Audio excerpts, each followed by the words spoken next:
कलम से क्रांति। तो चलिए बच्चा, बहुत बड़ी खुशखबरी आज की सुबह आप लोगों के लिए लेकर आई है। अब सभी जानते हैं कि उत्तर प्रदेश के मुख्यमंत्री योगी आदित्यनाथ जी इस समय बहुत ही एक्टिवली काम कर रहे हैं। सरकार को 100 दिन का टारगेट रखने का निर्देश दिया था। उसी क्रम में अभी सचिवालय, जहां से पूरी सरकार संचालित होती है, वहां पर कितने कार्मिकों की रिक्तियां खाली हैं, कितने पद खाली हैं, इसके ऊपर एक मीटिंग ली। मीटिंग से पता चला कि लगभग 13,000 के करीब पद खाली हैं, जिसमें समूह ग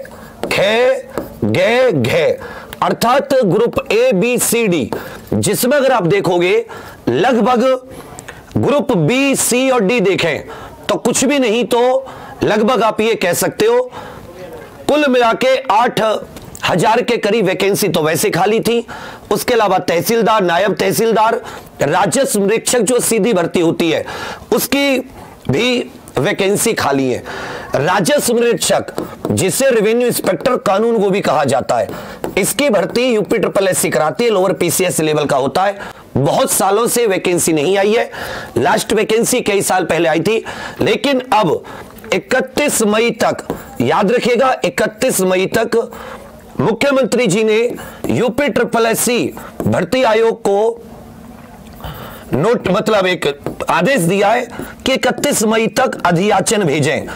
अधियाचन का अर्थ होता है कि जितने भी पद खाली हैं उनको भरने की प्रक्रिया आयोग शुरू कराना चाहता है। ये आदेश ये एक अधियाचन भेजे, प्रस्ताव भेजे मुख्यमंत्री को, और मुख्यमंत्री इसको पास करेंगे 31 मई तक।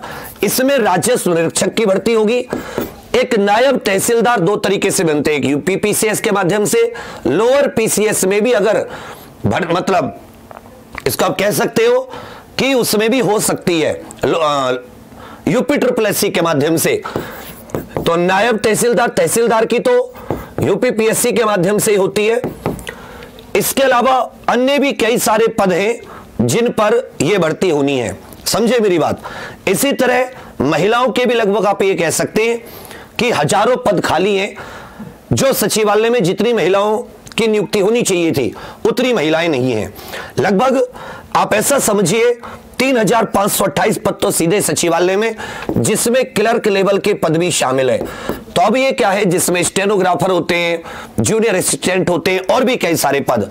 तो अब मुख्यमंत्री जी ने इन सबको आदेश दिया है कि 31 मई तक अधियाचन भेजें। ये आज ही की खबर है। इसका मतलब कि वो यूपी SSS के कैलेंडर में बेशक ना हो, लेकिन उसने कुछ जगह खाली छोड़ी है 2022 में कि कौन कौन से एग्जाम वो लेगी, उसका तो उसने कैलेंडर दिया, लेकिन कुछ जगह उसने खाली छोड़ी है। तो हो सकता है कि 31 मई तक अगर मुख्यमंत्री जी की ओर से इतना ज्यादा एक्टिवली, चाहे वो पुलिस विभाग हो, चाहे वो आयोग हो यूपी SSS या कोई और विभाग, जैसे रोडवेज में जो भर्ती आई थी, भर्ती आने वाली है, कहने का अर्थ है कि इन सब पर बहुत ही एक्टिवली होकर काम कर रहे हैं। और ये जो भर्ती है, इनको कम से कम 5-6 महीने की तैयारी से पहले आप नहीं निकाल सकते। 6 से 8 महीने की तैयारी चाहिए ही चाहिए। अब सोचो कि जब भर्ती आएगी तब पढ़ें, कुछ नहीं हो सकता। एक बार आपको 6-7-8 महीने सिलेबस से जूझना पड़ेगा, उसमें डूबना पड़ेगा। और अगर आपने उससे लगन से डूबकर वो सिलेबस तैयार कर लिया, तो आप देखोगे कि आप बाकियों से 4 कदम आगे होगे। बाकियों से आपका सिलेबस अच्छे से तैयार होगा, रिवीजन अच्छे से होगा, नंबर भी बाकियों से ज्यादा आएंगे। अगर ये होता है तो मेरिट में भी आप ऊपर आओगे। आजकल मेरिट बहुत हाई जा रही है, इसलिए आप लोग अभी से तैयार कीजिए। करंट अफेयर पे बेहतरीन पकड़ बनाइए।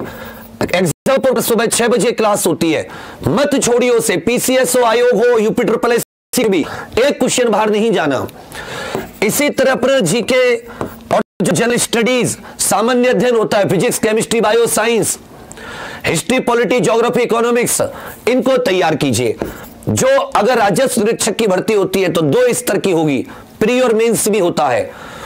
नायब तहसीलदार की होगी तब भी इस तरीके से तैयार कीजिए कि प्री मेंस हो, तब भी मैथ रीजनिंग आ जाती है।